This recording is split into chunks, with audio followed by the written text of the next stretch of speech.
व्रत कथा। गुरुवार व्रत की विधि। बृहस्पतिवार को जो भी स्त्री पुरुष व्रत करे उनको चाहिए कि वह दिन में एक ही समय भोजन करे, क्योंकि इस दिन बृहस्पतिश्वर भगवान का पूजन होता है। भोजन पीले चने की दाल का करे, परंतु नमक नहीं खावे। पीले वस्त्र पहने, पीले फलों का उपयोग करे, पीले चंदन से पूजन करे। पूजन के बाद प्रेम पूर्वक गुरु महाराज की कथा सुनना चाहिए। इस व्रत को करने से मन की इच्छाएं पूरी होती है और बृहस्पति महाराज प्रसन्न होते हैं। धन, पुत्र, विद्या तथा मनवांछित फल की प्राप्ति होती है। परिवार को सुख शांति मिलती है। इसलिए यह व्रत सर्वश्रेष्ठ और अति फलदायक है। इस व्रत में केले का पूजन करना चाहिए। कथा और पूजन के समय मन, कर्म, वचन से शुद्ध होकर, जो इच्छा होकर बृहस्पति देव की प्रार्थना करनी चाहिए, उसकी इच्छाओं को बृहस्पति देव अवश्य पूर्ण करते हैं, ऐसा मन में दृढ़ विश्वास रखना चाहिए। अतः श्री बृहस्पतिवार व्रत कथा। एक समय की बात है, भारत में एक नृपति राजा राज्य करता था। वह बड़ा ही प्रतापी और दानी था। वह नित्य प्रतिदिन मंदिर में दर्शन करने जाता था। वह ब्राह्मण और गुरु की सेवा किया करता था। उसके द्वार से कोई निराश होकर नहीं लौटता तथा वह प्रत्येक गुरुवार को व्रत रखता एवं पूजन करता था। हर दिन गरीबों की सहायता करता था, किंतु ये सब बातें रानी को अच्छी नहीं लगती। वह न तो व्रत करती और न ही किसी को एक दमड़ी दान में देती थी तथा राजा से भी ऐसा करने से मना करती थी। एक समय की बात है, राजा शिकार खेलने वन को गए हुए थे। घर पर रानी और दासी थी। उस समय गुरु भगवान एक साधु का रूप धारण कर राजा के द्वार पर भिक्षा मांगने गए। तब रानी कहने लगी, हे साधु महाराज, मैं इस दान पुण्य से तंग आ गई हूँ। मेरे घर का कार्य तो समाप्त नहीं होता, इस कार्य के लिए तो मेरे पतिदेव ही बहुत है। अब आप ऐसी कृपा करें कि यह सब धन नष्ट हो जावे तथा मैं आराम से रह सकूं। साधु बोले, हे देवी, तुम तो बड़ी विचित्र हो। संतान और धन से कोई दुखी होता है? इसको सभी चाहते हैं। पापी भी पुत्र और धन की इच्छा करता है। अगर आपके पास धन अधिक है तो भूखे मनुष्यों को भोजन करवाओ, प्याऊ लगवाओ, ब्राह्मण को दान दो, धर्मशाला, तालाब, कुआं, बावड़ी, बाग, बगीचे आदि का निर्माण करवाओ, निर्धन मनुष्यों की कुंवारी कन्याओं का ब्याह करवाओ और अनेकों यज्ञादि धर्म करो।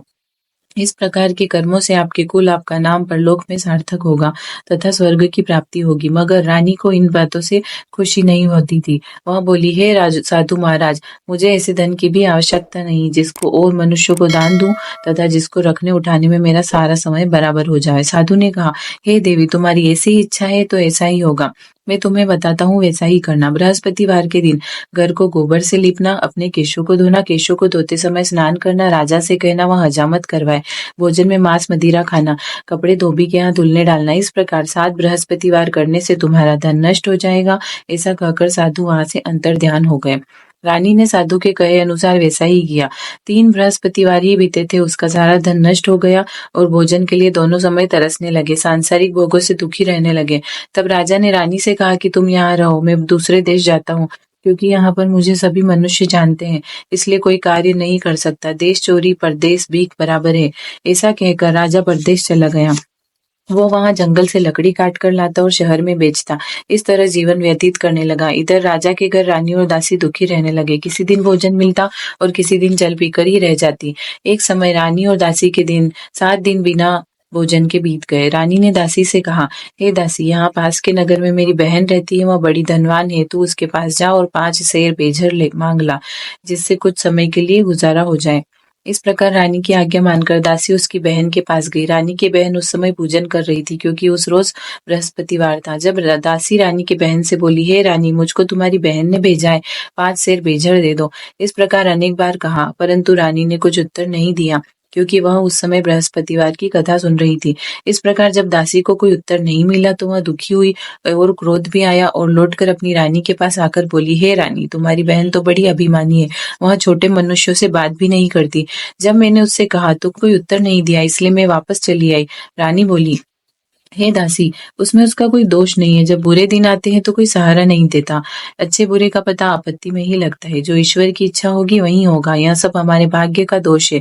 इधर उस रानी ने सोचा, मेरी बहन की दासी आई थी, परंतु मैं उससे नहीं बोली, इससे वह बहुत दुखी हुई होगी। यह सोच कथा सुन विष्णु भगवान का पूजन समाप्त कर वह बहन के घर चल दी और जाकर अपनी बहन से बोली, हे बहन, तुम्हारी दासी आई तब मैं बृहस्पतिवार की कथा सुन रही थी, और जब तक कथा होती है न उठते हैं न बोलते हैं, इसलिए मैं न बोली। कहो दासी, क्यों आई थी? रानी बोली, बहन, हमारे पास अनाज नहीं था। वैसे तुमसे कोई बात छुपी नहीं है, इसलिए मैंने दासी को 5 सेर बेजर लेने भेजा था।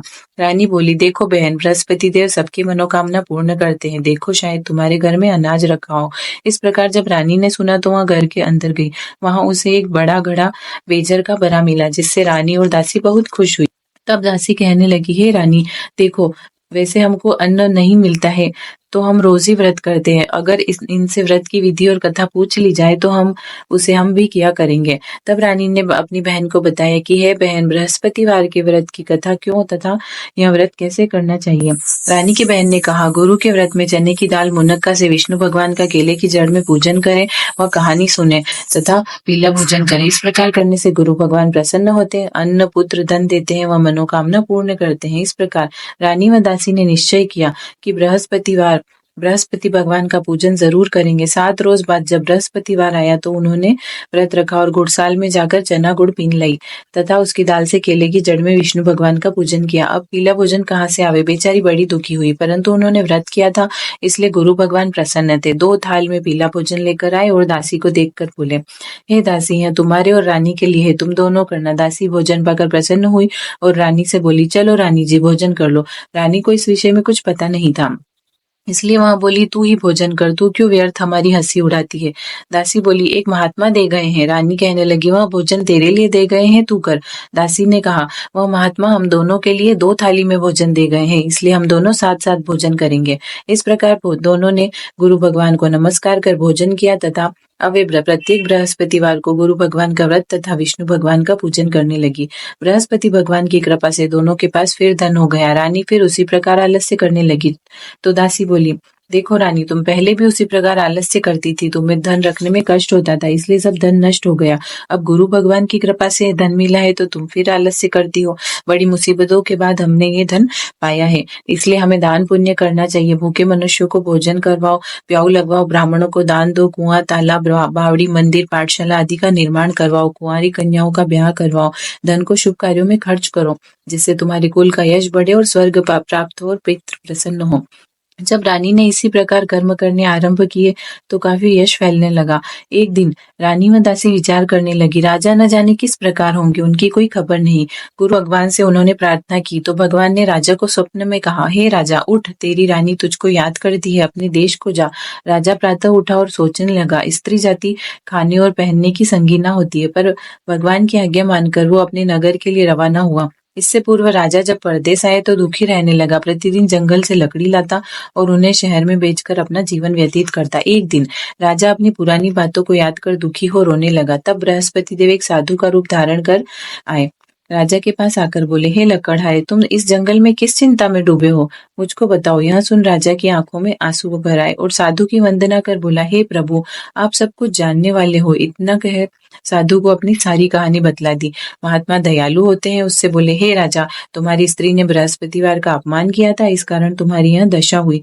अब तुम किसी प्रकार की चिंता मत करो, भगवान तुम्हें पहले से अधिक धन देगा। देखो, तुम्हारी स्त्री ने भी गुरुवार का व्रत आरंभ किया है। अब तुम मेरा कहा मानो, बृहस्पतिवार को व्रत करके चने की दाल गुड़ जल के लोटे में डालकर केले की जड़ में पूजन करो, कथा कहो और सुनो, भगवान तुम्हारी सब मनोकामनाएं पूर्ण करेगा। साधु को देख राजा बोला, हे प्रभु, लकड़ियां बेचकर मुझे इतना पैसा नहीं मिलता जिससे भोजन करने के बाद कुछ बचा सकूं। मैंने रात्रि को अपनी रानी को व्याकुल देखा है, मेरे पास कुछ भी नहीं जिससे उसकी कोई खबर मंगवा सकूं, और कौन सी कहानी कहूं यह भी मुझे पता नहीं। साधु ने कहा, हे राजा, तुम किसी बात की चिंता मत करो। बृहस्पतिवार के दिन तुम रोजाना की तरह लकड़ी लेकर शहर जाओ, तुमको रोज से दुगना धन प्राप्त होगा, जिससे तुम भली भांति भोजन कर लोगे तथा बृहस्पति देव की पूजा का सामान भी आ जाएगा। और बृहस्पति देव की कहानी इस प्रकार है। बृहस्पति देव की कहानी। प्राचीन काल में एक ब्राह्मण था, वह बहुत निर्धन था, उसके कोई संतान नहीं थी। उसकी स्त्री बहुत मलिनता से रहती थी, वह न तो स्नान करती न किसी देवता का पूजन करती। प्रातः उठते ही सर्वप्रथम भोजन करती, बाद में कोई अन्य कार्य करती थी। इससे ब्राह्मण दुखी था, वो कुछ कहता किंतु उसका कोई परिणाम न निकलता। भगवान की कृपा से ब्राह्मण की स्त्री को कन्या रूपी रत्न पैदा हुआ। वह कन्या अपने पिता के घर बड़ी होने लगी। वह बालिका प्रातः स्नान करके विष्णु भगवान का जप करती, बृहस्पतिवार का व्रत करती, पूजा पाठ समाप्त करके वह स्कूल जाती तो मुट्ठी में जौ भर के ले जाती, वह पाठशाला के मार्ग में डालती जाती। जब वे जौ स्वर्ण के हो जाते तो लौटते समय घर ले आती। एक दिन वह सूप में जोने के जौ को फटक कर साफ कर रही थी। उसके पिता ने देख लिया और कहा, हे बेटी, सोने के जौ को फटकने के लिए सोने का सूप होना चाहिए। दूसरे दिन गुरुवार था। कन्या ने व्रत रखा और बृहस्पति देव से प्रार्थना की कि हे प्रभु, मैंने आपकी पूजा सच्चे मन से की हो तो मेरे लिए सोने का सूप दे दो। बृहस्पति देव ने उसकी प्रार्थना स्वीकार कर ली। रोजाना की तरह वह कन्या जौ फैलाती हुई जाने लगी। जब लौटकर वह जौ बीन रही थी तो बृहस्पति देव की कृपा से उसे सोने का सूप मिला। उसे वह घर ले आई और उससे वह जौ साफ करने लगी, परंतु उसकी माँ का वही हाल रहा। एक दिन वह कन्या सोने के सूप में जौ साफ कर रही थी। उसी समय शहर का राजपुत्र वहां से निकला। वो इस कन्या के रूप और कार्य को देखकर मोहित हो गया तथा महल में आकर भोजन और जल त्याग कर उदास होकर लेट गया। राजा को जब पता चला तो उसने अपने मंत्रियों के साथ उसके पास आकर बोले, हे बेटा, तुम्हें किस बात का कष्ट है? किसी ने अपमान किया है या कोई और कारण हो तो कहो, मैं वही कार्य करूंगा जिससे तुम्हें प्रसन्नता हो। अपने पिता की बात सुनकर राजकुमार बोला, हे पिताजी, मुझे आपकी कृपा से किसी बात का दुख नहीं है, ना ही किसी ने मेरा अपमान किया है, लेकिन मैं उस लड़की से विवाह करना चाहता हूँ जो सोने के सूप में जौ साफ कर रही थी। यह सुन राजा आश्चर्य में पड़ गया और बोला, बेटा, ऐसी कन्या का पता तुम लगाओ, मैं तुम्हारा विवाह उसके साथ अवश्य कर दूंगा। राजकुमार ने उस लड़की के घर का पता बताया। तब मंत्री उस लड़की के घर गए और ब्राह्मण देवता को सब हाल बताया। ब्राह्मण देवता राजकुमार के साथ अपनी कन्या का विवाह करने के लिए तैयार हो गए। तब विधि विधान के अनुसार ब्राह्मण की कन्या का विवाह राजकुमार के साथ हो गया। कन्या के घर से जाते ही ब्राह्मण के घर पहले की भांति गरीबी का निवास हो गया। अब तो भोजन के लिए अन्न भी बड़ी मुश्किल से मिलता। एक दिन दुखी होकर ब्राह्मण देवता अपनी पुत्री के पास गए। पुत्री ने पिता की दुखी हालत को देखा और माँ का हाल पूछा। तब ब्राह्मण ने सभी हाल कहा। पुत्री ने बहुत सा धन देकर अपने पिता को विदा किया। इस तरह कुछ समय ब्राह्मण का सुख से गुजरा, लेकिन कुछ दिनों बाद फिर वही हाल हो गया। ब्राह्मण फिर अपनी कन्या के यहाँ गया और सारा हाल कहा। लड़की बोली, पिताजी, आप माँ को यहाँ ले आओ, मैं वो विधि बता दूंगी जिससे गरीबी दूर हो जाएगी। तब ब्राह्मण अपनी स्त्री को लेकर पहुंचा। बेटी माँ को समझाने लगी, हे माँ, तुम प्रातः उठकर प्रथम स्नान आदि करके विष्णु भगवान का पूजन करो तो सब दरिद्रता दूर हो जाएगी। परंतु उसकी माँ ने एक भी बात नहीं मानी और प्रातः उठकर अपनी पुत्री के बच्चों का जूठन खा लिया। इस पर उसकी पुत्री को बहुत गुस्सा आया। उसने रात को कोठरी का सभी सामान निकालकर उसमें माँ को बंद कर दिया। प्रातःकाल उसे उसमें से निकाला तथा स्नान आदि करा पाठ करवाया, जिससे उसकी बुद्धि ठीक हो गई और बृहस्पतिवार को वह व्रत रखने लगी। इस व्रत के प्रभाव से उसकी माँ भी धनवान हो गई और मरणोपरांत बृहस्पति जी की कृपा से स्वर्ग को प्राप्त हुई तथा उसका पति ब्राह्मण भी इस लोक के सुख को भोगकर स्वर्ग को प्राप्त हुआ। इस तरह कहानी का घर साधु देवता वहां से लोप हो गए। धीरे धीरे समय गुजरने लगा। फिर बृहस्पतिवार का दिन आया। राजा जंगल से लकड़ी काट शहर जाकर बेचने लगा। उस दिन उसे और दिनों से अधिक पैसा मिला। राजा ने चना गुड़ आदि लाकर गुरुवार का व्रत किया। उस दिन से उसके सभी दुख दूर हुए।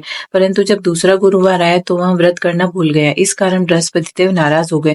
उस दिन उस नगर के राजा ने विशाल यज्ञ का आयोजन किया तथा शहर में यह घोषणा करवा दी कि कोई मनुष्य अपने घर पर भोजन न बनाए, समस्त जनता मेरे यहाँ भोजन करने आवे। इस आज्ञा को जो न मानेगा उसे फांसी की सजा दी जाएगी। इस तरह उस राजा की आज्ञा अनुसार शहर के सभी लोग भोजन करने आए, लेकिन लकड़हारा कुछ देर से पहुंचा। इसलिए राजा उसको अपने महल में ले आए और भोजन करा रहे थे कि रानी की नजर उस खूंटी पर पड़ी जिस पर उसका हार लटका हुआ था। वह वहां पर दिखाई नहीं दिया। रानी ने निश्चय किया कि मेरा हार जरूर इस मनुष्य ने चुराया है। उसने उसी समय सैनिकों को बुलाकर लकड़हारे को जेल खाने में बंद करवा दिया। एक दिन राजा जेल खाने में दुखी होकर विचार करने लगा कि न जाने कौन से पूर्व जन्म के कर्मों से मुझे यहाँ दुख प्राप्त हुआ है, और उसी साधु को याद करने लगा जो उसे जंगल में मिला था। अचानक उसी समय बृहस्पति देव साधु के रूप में प्रकट हुए और उसकी दशा को देखकर कहने लगे, अरे मूर्ख, तूने बृहस्पतिवार की कथा नहीं की, इस कारण तुझे यह दुख प्राप्त हुआ है। अब तू चिंता मत कर। बृहस्पतिवार के दिन तुम्हें जेल खाने के दरवाजे पर 4 पैसे पड़े मिलेंगे, जिससे तू बृहस्पति देव का पूजन करना, तेरे सभी कष्ट दूर हो जाएंगे। बृहस्पतिवार के दिन राजा को 4 पैसे पड़े मिले। तब राजा ने कथा कही। उसी रात को बृहस्पति देव ने उस नगर के राजा को स्वप्न में कहा, हे राजा, तुमने जिस आदमी को जेल खाने में बंद किया है वह निर्दोष है, वह भी राजा है, उसे छोड़ देना। रानी का हार उसी खूंटी पर लटका है। अगर तूने ऐसा नहीं किया तो मैं तेरे राज्य को नष्ट कर दूंगा। इस तरह के स्वप्न को देख राजा प्रातःकाल उठा और खूंटी पर हार देकर लकड़हारे को बुलाकर क्षमा मांगी और उसको सुंदर वस्त्र व आभूषण देकर विदा किया। गुरुदेव की आज्ञा अनुसार राजा अपने नगर को चल दिया। राजा जब नगर के निकट पहुंचा तो उसे बड़ा आश्चर्य हुआ। नगर में पहले से अधिक बाग, तालाब, कुएं, बावड़ी, बहुत सी धर्मशालाएं और मंदिर बन गए हैं। राजा ने पूछा, यह बाग और धर्मशालाएं किसके हैं? तो नगर के लोग कहने लगे, यहाँ सब रानी और दासी के हैं। तो राजा को बहुत आश्चर्य हुआ और गुस्सा भी आया। जब रानी ने सुना कि राजा आ रहे हैं तो उसने दासी से कहा, हे दासी, राजा हमको कितने बुरे हाल में छोड़ गए थे, वो हमारी ऐसी हालत देखकर लौट न जाए, इसलिए तू दरवाजे पर खड़ी हो जा। आज्ञानुसार दासी दरवाजे पर खड़ी हो गई और राजा आए तो उन्हें अपने साथ ले आई। राजा ने क्रोध में आकर अपनी तलवार निकाली और पूछने लगा, यह बताओ, यह धन तुम्हें कैसे प्राप्त हुआ? तब उन्होंने कहा कि यह धन हमें बृहस्पति देव के व्रत से प्राप्त हुआ है। राजा ने निश्चय किया कि 7 रोज बाद तो सभी बृहस्पति देव का पूजन करते हैं, लेकिन मैं रोजाना दिन में 3 बार कहानी कहूंगा और रोज व्रत किया करूंगा। अब हर समय राजा के दुपट्टे में चने की दाल बंधी रहती, वह दिन में 3 बार कहानी कहता। एक रोज राजा ने विचार किया कि चलो अपनी बहन के यहाँ हो आवे। यह निश्चय कर राजा घोड़े पर सवार हो अपनी बहन के यहाँ चल दिया। में उसने देखा कि कुछ आदमी एक मुर्दे को लिए जा रहे हैं। उसे रोककर राजा ने कहा, अरे भाइयों, मेरी बृहस्पतिवार की कहानी सुन लो। वे बोले, हमारा तो आदमी मर गया है, इसको अपनी कहानी की पढ़िए। लेकिन कुछ आदमी बोले, कहो, हम तुम्हारी कहानी सुनेंगे। राजा ने दाल निकाली और कथा कहने लगा। जब कथा आधी हुई तो मुर्दा हिलने लगा और कथा समाप्त हुई तो राम राम करके खड़ा हो गया। आगे चला तो उसे एक किसान खेत में हल चलाता मिला। राजा ने उसे देखा तो बोला, अरे भैया, मेरी बृहस्पति की कथा सुन लो। किसान बोला, जब तक मैं तेरी कथा सुनूंगा तब तक 4 हरैया खेत जोत लूंगा। जा अपनी कथा किसी और को सुनाना। राजा आगे चल दिया। राजा के जाते ही बैल पछाड़ खाकर गिर गए। उसे पेट जोर से दर्द करने लगा। उस समय उसकी माँ रोटी लेकर आई। उसने यह देखा तो पुत्र से सब हाल पूछा। बेटे ने सब हाल बता दिया। तब बुढ़िया दौड़ी दौड़ी उस राजा के पास आई और बोली, मैं तेरी कथा सुनूंगी, पर तू मेरे खेत पर चलकर कहना। राजा ने बुढ़िया के खेत पर जाकर कथा कही, जिसके सुनते ही बैल खड़े हो गए तथा किसान के पेट का दर्द बंद हुआ। राजा अपनी बहन के घर गया। बहन ने उसकी बहुत मेहमानी की। दूसरे दिन राजा उठा तो उसने देखा कि सब लोग भोजन कर रहे हैं। राजा ने अपनी बहन से कहा, कोई ऐसा मनुष्य है जिसने भोजन नहीं किया हो? मेरी बृहस्पति की कथा सुन ले। बहन बोली, भैया, यहाँ देश ऐसा ही है, यहाँ लोग भोजन पहले करते हैं, बाद में कोई अन्य कार्य करते हैं। अगर कोई पड़ोस में हो तो देखूं। ऐसा कहकर देखने चली गई, परंतु उसे कोई ऐसा व्यक्ति नहीं मिला जिसने भोजन न किया हो। वह एक कुम्हार के घर गई जिसका लड़का बीमार था। उसे मालूम हुआ यहाँ 3 रोज से किसी ने भोजन नहीं किया है। उसने कुम्हार से अपने भाई की कथा सुनने के लिए कहा। कुम्हार तैयार हो गया। राजा ने जाकर बृहस्पतिवार की कथा कही, जिसे सुनकर उसका लड़का ठीक हो गया, जिससे राजा की प्रशंसा होने लगी। एक रोज राजा ने बहन से कहा, हे बहन, हम अपने घर जाएंगे, तुम भी तैयार हो जाओ। बहन ने अपनी सास से कहा। सास ने कहा, चली जा, पर अपने बच्चों को मत ले जाना, क्योंकि तेरे भाई के कोई औलाद नहीं है। बहन ने कहा, भैया, मैं तो चलूंगी, पर कोई बालक नहीं जाएगा। राजा बोला, जब बालक नहीं चलेगा तो तुम क्या करोगी? दुखी मन से राजा अपने नगर को लौट आया। राजा ने अपनी रानी से कहा, हम निर्वंशी राजा हैं, हमारा मुंह देखने का भी धर्म नहीं है और भोजन आदि नहीं किया। रानी बोली, हे प्रभु, बृहस्पति देव ने हमें सब कुछ दिया है, हमें औलाद अवश्य देंगे। उसी रात बृहस्पति देव ने राजा से स्वप्न में कहा, हे राजा, उठ, सभी सोच त्याग दे, तेरी रानी गर्भ से है। राजा यह बात सुनकर खुश हुआ। 9वें मास रानी ने एक सुंदर पुत्र को जन्म दिया। तब राजा बोला, हे रानी, स्त्री बिना भोजन के रह सकती है, बिना कहे नहीं रह सकती। जब मेरी बहन आवे तो मुझसे कुछ मत कहना। रानी ने सुनकर हाँ कर दी। जब राजा की बहन ने यह शुभ समाचार सुना तो वह बहुत खुश हुई और बधाई देने अपने भाई के यहाँ चली आई। तो रानी ने कहा, घोड़ा चढ़कर तो नहीं आई, गधा चढ़ी आई। भाभी, मैं इस प्रकार न कहती तो तुम्हें औलाद कैसे मिलती? बृहस्पति देव सभी के मन की मनोकामनाएं पूर्ण करते हैं। जो सद्भावना पूर्वक बृहस्पति देव का व्रत करता है या सुनता है और दूसरों को सुनाता है, बृहस्पति देव उसकी सभी मनोकामनाएं पूर्ण करते हैं। भगवान बृहस्पति उसकी सदैव रक्षा करते हैं। संसार में जो मनुष्य भगवान का पूजन व्रत सच्चे मन से करते हैं, उनकी सभी मनोकामनाएं पूर्ण होती है। जैसी सच्ची भावना से राजा और रानी ने कथा का गुणगान किया तो उनकी सभी मनोकामनाएं बृहस्पति देव ने पूर्ण की थी। कथा सुनने के बाद सभी को प्रसाद लेकर जाना चाहिए। हृदय से मनन करते हुए जयकार बोलना चाहिए। बोलो बृहस्पति देव की जय, बोलो विष्णु भगवान की जय।